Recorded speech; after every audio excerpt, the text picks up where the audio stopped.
Apa itu sebenarnya perangkat keras pemrosesan? Perangkat keras pemrosesan adalah sebuah perangkat keras pada sebuah komputer yang berfungsi sebagai pemroses dan juga pengolah data. Data yang dimaksud adalah data yang dimasukkan melalui input device, kemudian dikeluarkan melalui output device dalam bentuk informasi, sehingga akan diterima oleh brainware dalam hal ini adalah manusia. Di sini, perangkat ini akan mengolah semua input yang masuk, kemudian diolah kembali menjadi sebuah output. Salah satu fungsi yang terbesar di dalam hardware ini adalah CPU atau Central Processing Unit. Bagian ini berfungsi sebagai pemegang kendali dari jalannya kegiatan komputer. Dan dikarenakan itu, CPU kadang juga disebut sebagai otak daripada sebuah komputer. CPU juga berfungsi sebagai tempat untuk melakukan berbagai pengolahan data untuk diolah sebagai informasi.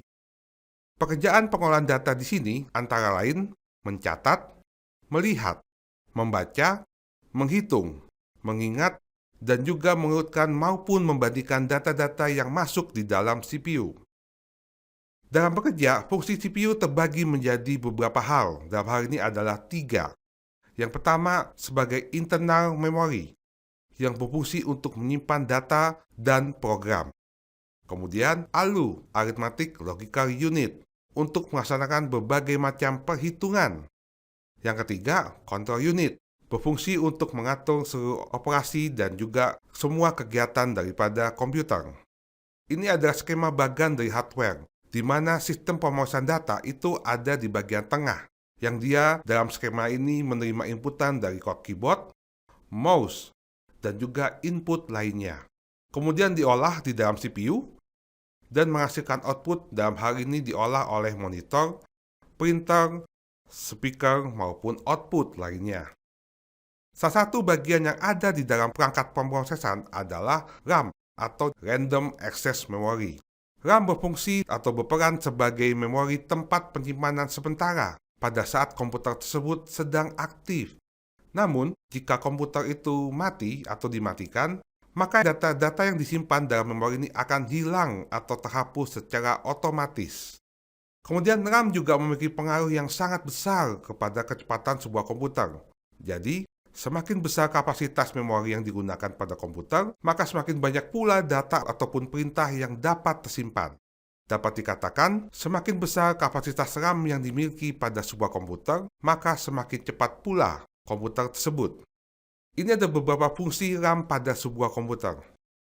Yang pertama, sebagai perangkat untuk mempercepat kinerja pemrosesan informasi dan juga pengolahan data dari komputer. Yang kedua, membantu menyimpan memori sementara.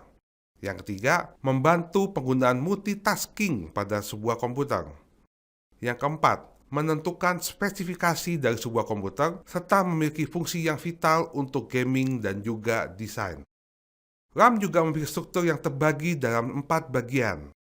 Untuk input storage, berfungsi untuk menyimpan input yang dimasukkan melalui input device. Kemudian program storage berfungsi untuk menyimpan keseluruhan instruksi-instruksi program yang akan digunakan untuk memproses input pada proses device. Yang ketiga adalah working storage, berfungsi untuk menyimpan data-data yang akan diproses dan hasil dari pemrosesan tersebut. Output storage berfungsi untuk menyimpan semua hasil akhir dari pemrosesan data yang akan ditampilkan atau dikeluarkan kepada output device. Ini adalah beberapa contoh gambar daripada Random Access Memory atau RAM.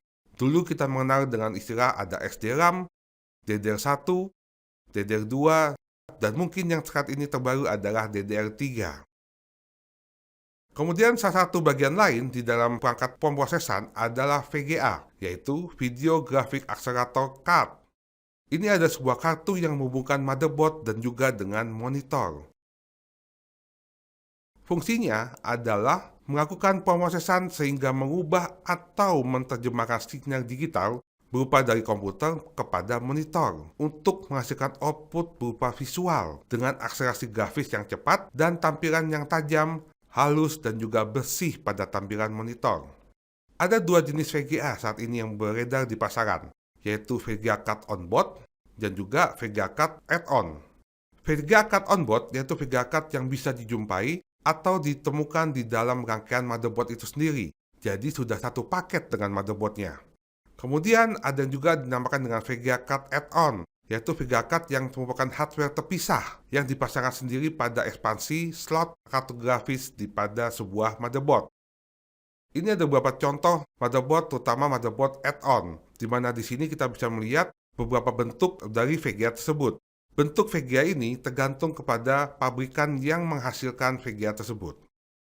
Yang paling utama lagi di dalam pemrosesan adalah motherboard. Motherboard adalah sebuah papan sirkuit pada komputer yang berfungsi untuk meletakkan dan menjaga koordinasi antara komputer-komputer lainnya ataupun antar unit komputer lainnya, seperti prosesor, RAM, kartu grafis, hard disk, cooling fan, dan juga perangkat lainnya.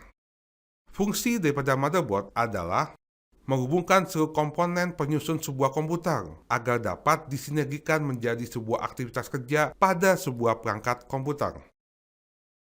Ini adalah bentuk standar daripada sebuah motherboard, di mana di situ ada beberapa komponen penyimpanan lainnya dan juga ada slot untuk penambahan komponen perangkat komputer lainnya.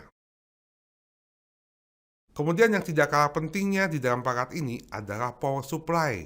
Di sini tugas daripada power supply adalah menyediakan arus listrik untuk berbagai perangkat yang terhubung dengannya. Power supply mengkonversi listrik dan menyediakan aliran listrik yang tetap untuk digunakan oleh komputer. Kualitas power supply menentukan kualitas kinerja komputer. Karena apa? Karena semakin banyak perangkat yang terhubung, maka kualitas power supply butuh sebuah watt yang cukup besar.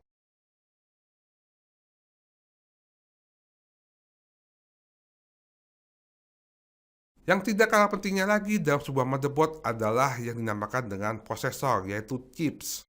Prosesor itu adalah bentuknya sebuah chip yang merupakan pengolah utama dari pusat pengendalian berbagai perangkat komputer. Prosesor merupakan perangkat keras komputer yang berfungsi sebagai otak atau inti dari komputer tersebut, yang tujuannya adalah mengeksekusi sebuah perintah. Satuan dari prosesor dikenal dengan istilah Hertz. Semakin tinggi kecepatan prosesor, tentu saja semakin cepat kinerja sebuah komputer. Berarti semakin tinggi angka yang ada di dalam sebuah satuan Hertz, maka semakin cepat kinerja sebuah komputer tersebut.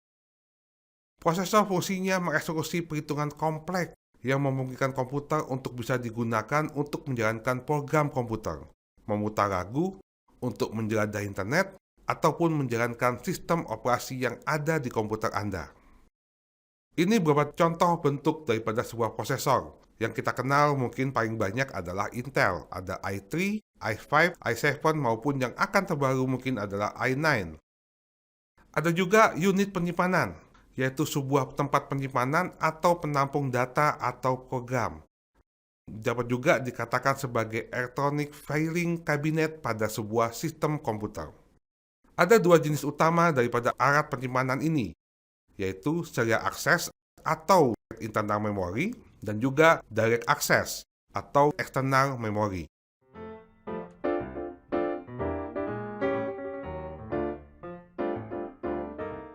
Ini adalah salah satu contoh daripada internal memory, yaitu ROM atau read-only memory. ROM adalah memori yang hanya bisa dibaca saja dan tidak dapat dirubah ataupun dihapus, karena sudah diisi oleh pabrik pembuat komputer. ROM berfungsi untuk menyimpan program operasi komputer seperti BIOS dan juga program booting. Kemudian storage internal memory kedua adalah RAM, yaitu Random Access Memory. RAM adalah memori yang dapat diakses secara random atau acak dan berfungsi untuk menyimpan program yang kita olah untuk sementara waktu.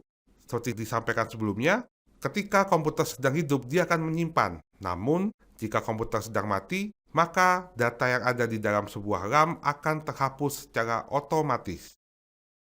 Kemudian ada cache memory. Cache memory adalah memori bukaan kecil yang berkecepatan tinggi dan berfungsi untuk menyimpan sementara instruksi dan juga data yang diperlukan oleh prosesor. Kemudian ada external memory.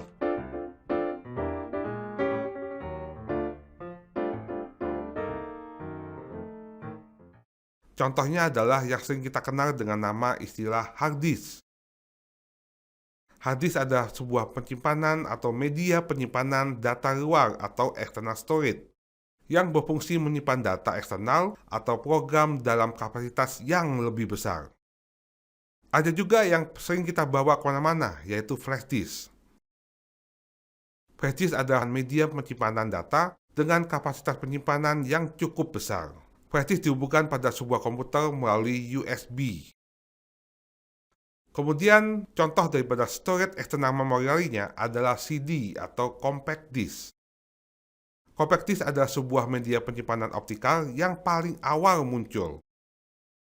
Kemudian setelah itu muncul adalah DVD, Digital Versatile Disk. Sebuah media penyimpanan optikal setelah CD yang mempunyai kapasitas penyimpanan yang jauh lebih besar, yaitu pada umumnya 4,7 GB. Tapi ada juga yang punya kapasitas hingga sebesar 17 GB.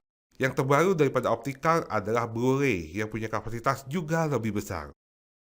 Demikian, terima kasih.